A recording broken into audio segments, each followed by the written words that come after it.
Iran के 3 या 4 nuclear sites पर जो अटैक किया है वो इंटरनेशनल लॉ का वायलेशन है, यूनाइटेड नेशन चार्टर का वायलेशन है, एनपीटी का वायलेशन है और ख़ुद यूनाइटेड स्टेट्स का जो संविधान है, आइन है, कॉन्स्टिट्यूशन है, उसका वायलेशन है। क्योंकि उनका संविधान आइन ये कहता है कि बग़ैर उनके कांग्रेशनल परमिशन के कोई उनका मुल्क, उनका देश जंग नहीं कर सकता।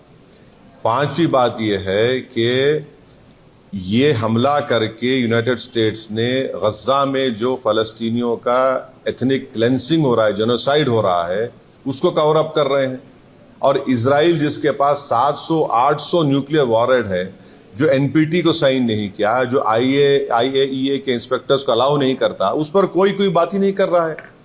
और छठी बात यह है कि मेरी बात लिख के रख लीजिए कि 5-10 साल में ईरान 90% यूरेनियम का एनरिचमेंट करेगा, 90% करेगा। अब नहीं रोक सकते ईरान को। अब ईरान एनपीटी से निकल जाएगा और एनरिचमेंट करेगा।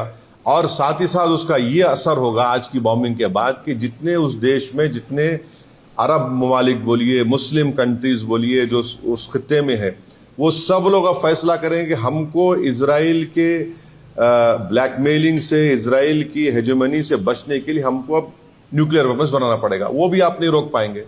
और अमेरिका के इंटेलिजेंस ने खुद कह दिया कि अब ईरान के पास कुछ नहीं है। तुलसी गबार्ड का स्टेटमेंट है। और सबसे अगर ये खित्ता, ये एरिया, अगर इसमें जंग शुरू हो जाएगी तो एक बात आपको समझने की जरूरत है कि 60 लाख से ज्यादा भारत के नागरिक वहां रहते हैं। हमारे इंडियन कंपनीज का इन्वेस्टमेंट है वहां पर। वहां से हमारे नागरिक भारत को बहुत बड़ा फॉरेन एक्सचेंज भी जाते हैं। अनलाइक नॉर्थ अमेरिका के, वहां तो इनकम टैक्स भी नहीं लिया जाता उनसे। और आखिरी बात यह है कि क्या पाकिस्तान इसीलिए ट्रंप के लिए नोबेल पीस प्राइज का डिमांड कर रहा था कि पूरा उस खित्ते में जंग शुरू हो जाए?